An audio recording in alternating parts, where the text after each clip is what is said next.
Good morning, everybody. I'm Chris Dericks. I'm the Associate Pastor here. This is my first time, I guess, officially preaching at this church. But we have been doing a series called Who is This Jesus? And we're traveling through, and what we're doing through this series is we're going through the Gospel of Matthew. And a big focus you will see in this is all on Jesus' kingdom. The kingdom is in the past, the kingdom is in the future, and the kingdom is present. It's here and now, and that's what Jesus was announcing. The kingdom is here. Even the word gospel means good news. So if you take a look at the four gospels in the Bible, Matthew, Mark, Luke, John, they're all announcing the good news of Jesus. And so they give the birth story all the way to his death and resurrection. The good news of the kingdom. God is here. Now, this kingdom, you will pick up that we're going through this kingdom, that there are kingdoms and how they should be and how they've been throughout history and what even kingdoms that you have said were the best kingdoms. And then there's Jesus' kingdom, which is far different. And so kingdoms that you may have seen in all of history, ones that we've celebrated throughout all of maybe growing up, looking in your history books, even those ones have left devastation behind, and we don't really talk about that. But in Jesus' kingdom, it grows and it grows, but it does not leave devastation behind. It's not like other kingdoms. And so this kingdom is actually what I call upside down. It's different. It's not the same. So let's check out some scripture for today. This is Matthew 9, 35 through 38. Jesus went through all the towns and the villages, teaching in their synagogues, proclaiming the good news of the kingdom and healing every disease and sickness. When he saw the crowds, he had compassion on them, because they were harassed and helpless, like sheep without a shepherd. Then he said to his disciples, "The harvest is plentiful, but the workers are few. Ask the Lord of the harvest, therefore, to send out the workers into his harvest field." So when the pandemic happened, my kids made fun of me. They called me the new hobby guy. I had all these new hobbies that I started. Let's see. Because they weren't wrong, by the way, in their assessment of me. I started doing carpentry work. I started smoking barbecued meat. That was a good one. I started doing video editing because you're a pastor. That's something that you had to do during the pandemic is video editing. I started doing golfing. And one of the hobbies that I started during it was that I became a gardener. Okay? And so what we did was we set up a big enclosure right there, and we're like, if we're going to do gardening this summer, we're going to do it right. Because there was a lot of animals in the woods behind our house, and so we set up this whole enclosure, and we are going to block them out, and so we started growing things the right way, and they started flourishing. And never did I ever have a garden that actually worked, and this was working. Oh my goodness. And as it's growing, the exact same time, you might remember that summer, like activities started back up, and like then you're getting into your busy lives again.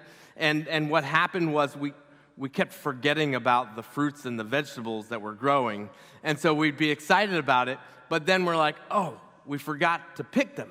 And then they would rot, or an animal would come and get it, or even better, sometimes my kids there'd be something growing and I'd be really excited about it. Like, I've never had a watermelon that was able to grow, like never happened. And it starts growing, I'm like, this is gonna take a long time, but if we wait long enough, this is gonna be good. And one of my kids will come and just snap it off the vine. You're like, no, we've been working on that. And even try to cut it open, and it's not the right time. So either it was too long or it was too short. The harvest was never right when we started our gardening thing. You see, good fruit and veggies have to be picked at the right time. Now, when Jesus says that the harvest is plentiful, think about what he's seeing as fruits and veggies. People who were sick, disease, people who were harassed, people who were helpless, sheep without a shepherd, he called them. Notice how I said that the kingdom is upside down? This kingdom is different. Nobody ever calls those people ready for harvest. Nobody calls them the best fruits and veggies ready to be eaten, right?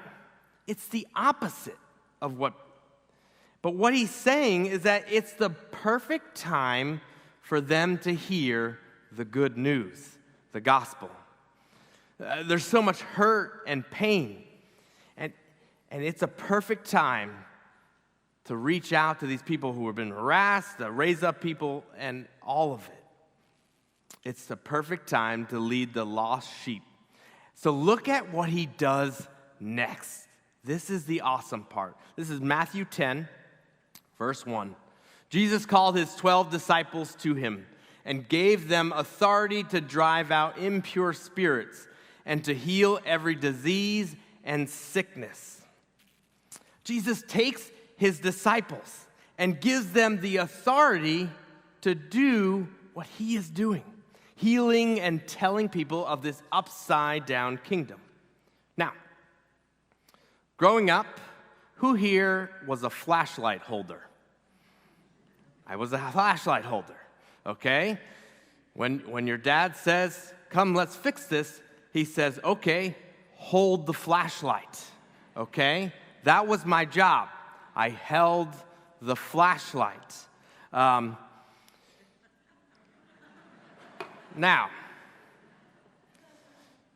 can't hurt my feelings. I used to hold a flashlight for my dad.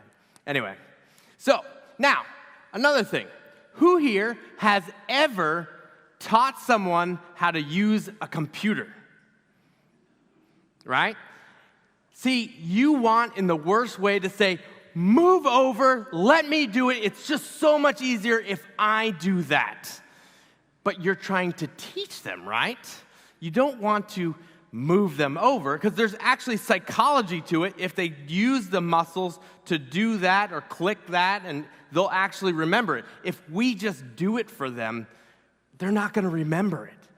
But man, it's just so much easier to just say, you know what, just move aside. Let me just do it. It'll just be quicker. Right? So literally, if I teach anybody how to use a computer or what to do, I have to hold my hands like this because everything in me wants to just say, let me just do it. Let me do it. Right? Just so much easier. Now, when we go to the disciples here,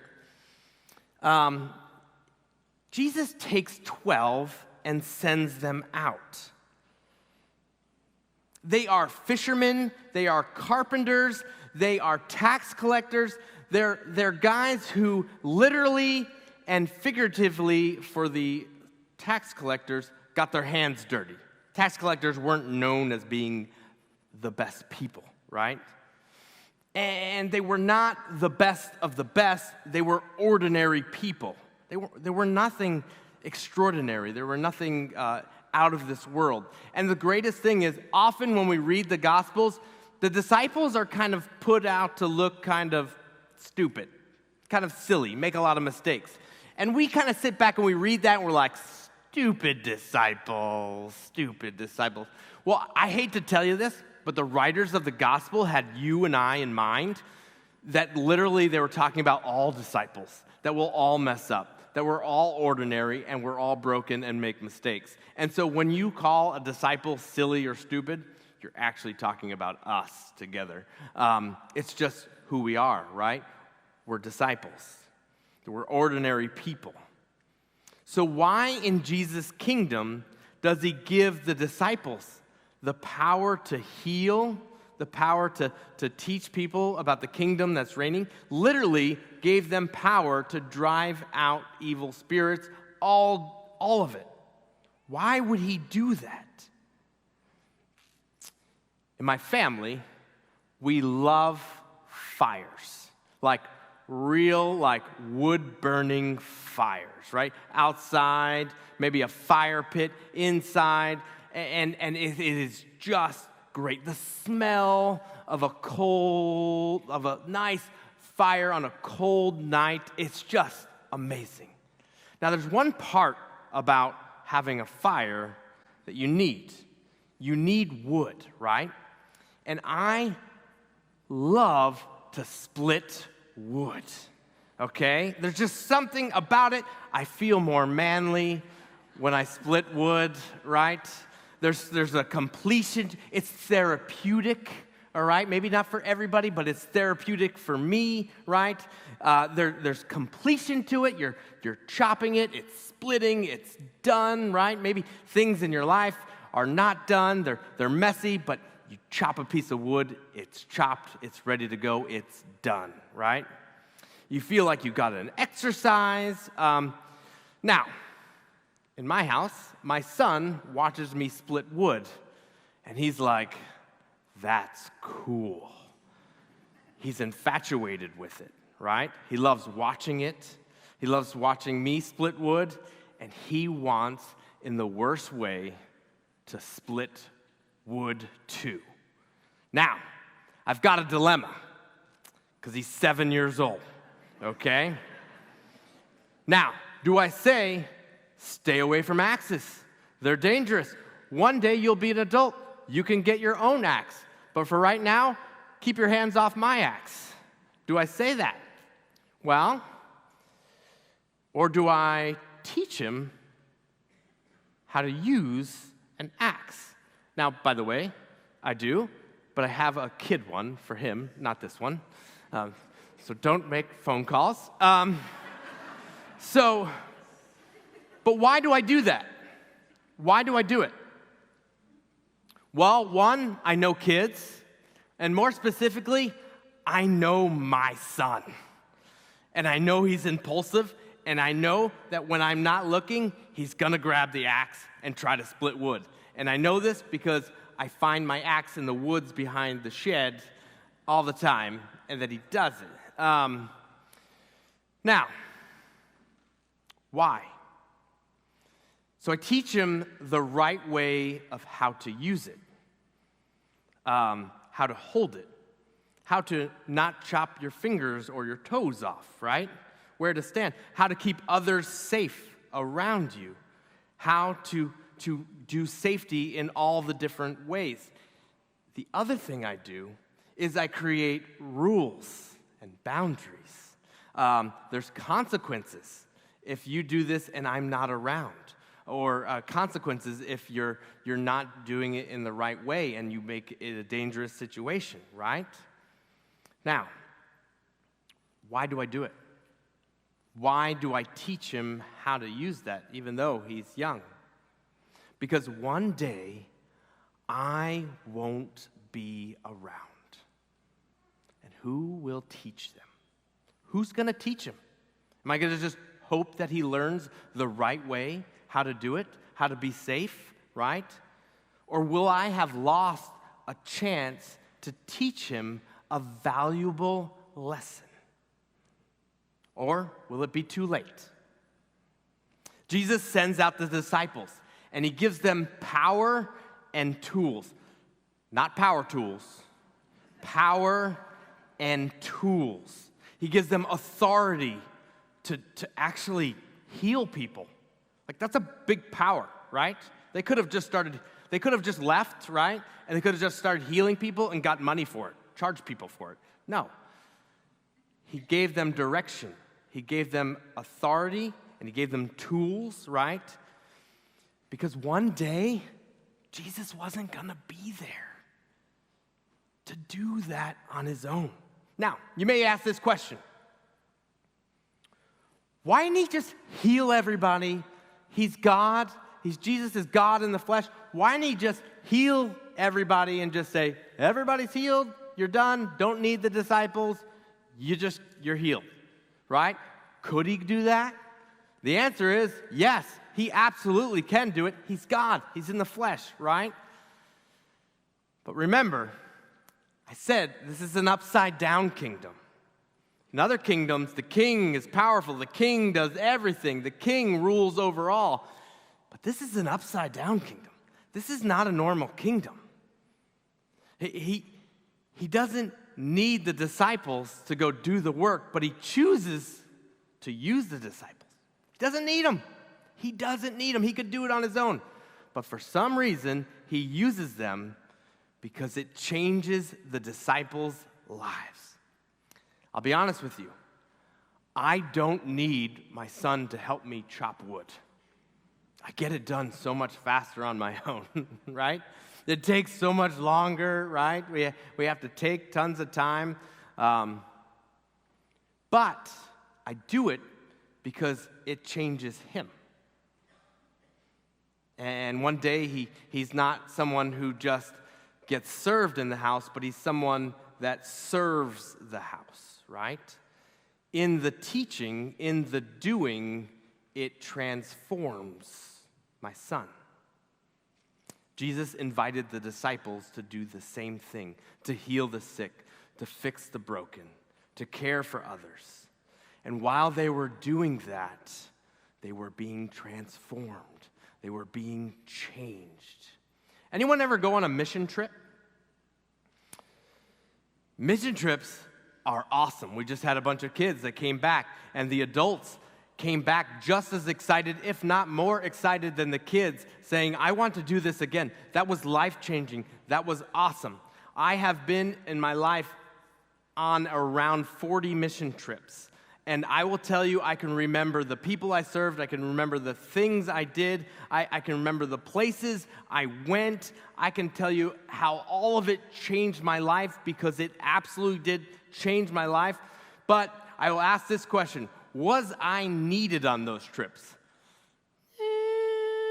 Very debatable, right? Very debatable if I was needed on those trips. My skills in construction are there. They're okay, but I wasn't leading any of these projects, right?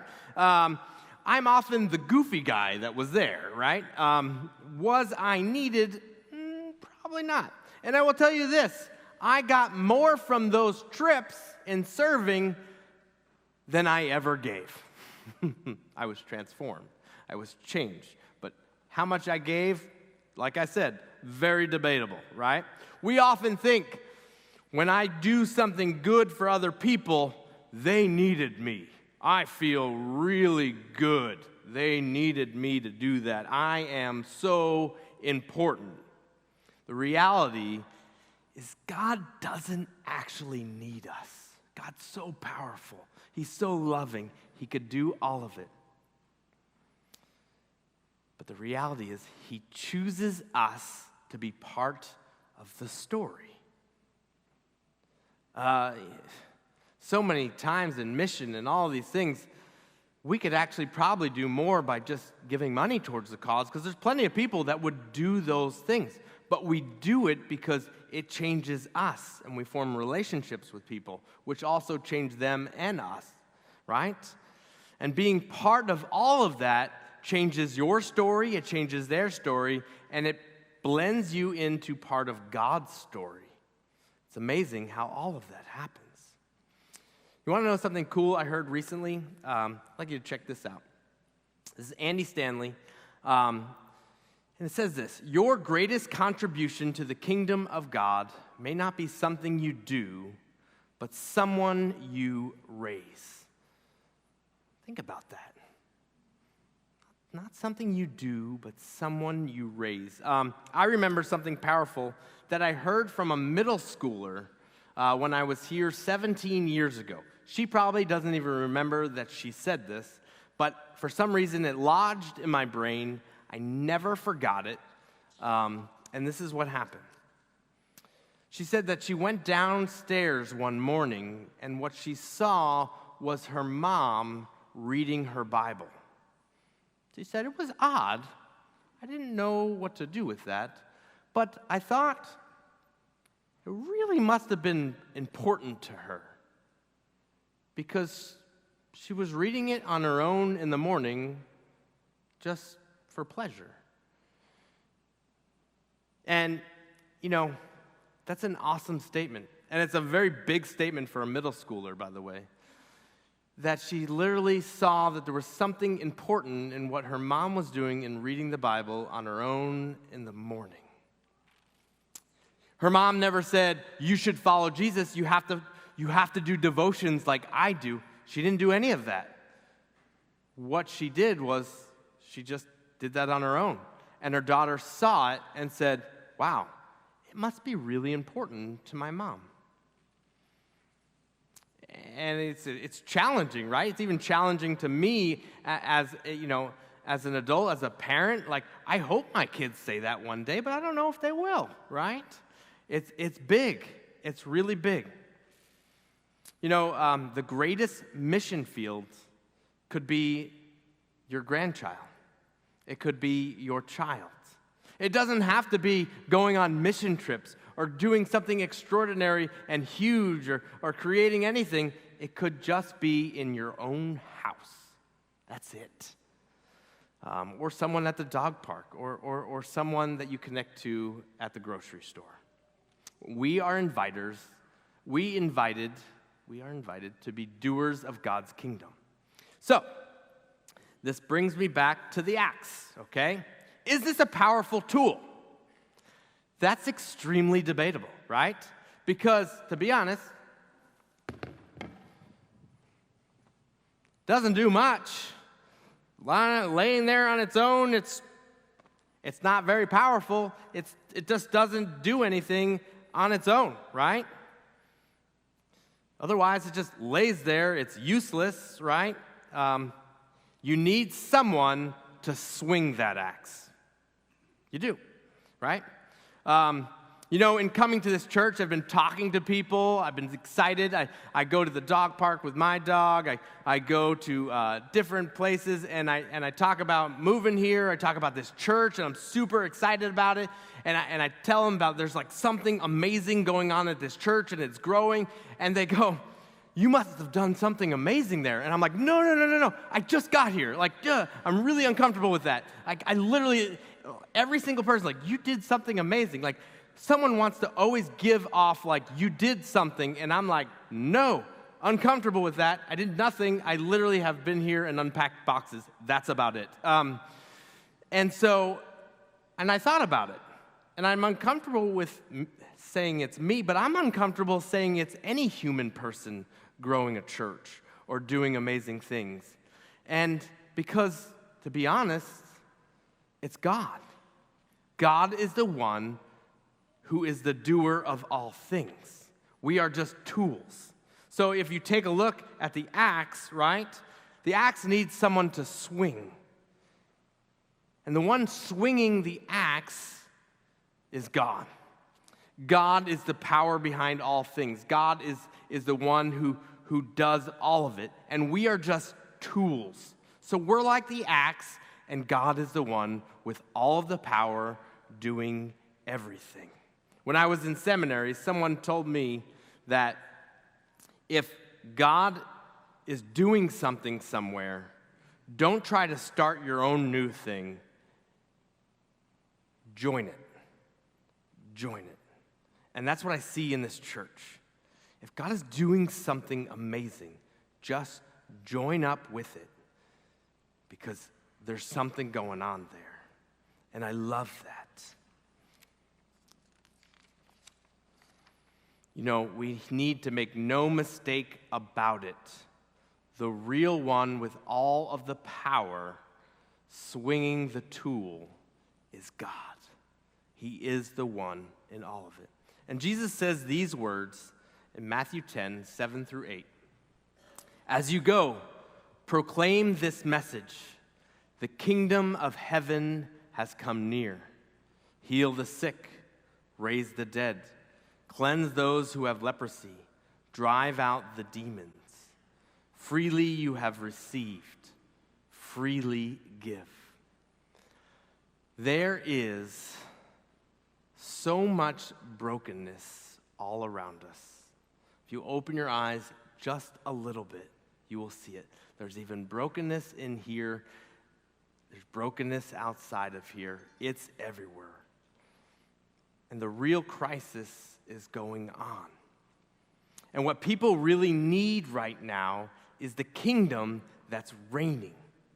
See, the harvest is plentiful, but the workers are few.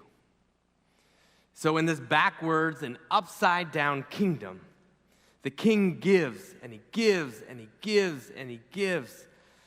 But then he says, if you really want to enjoy this kingdom, if you really want to get the fruits of all of this kingdom, join it and serve alongside me and be part of it.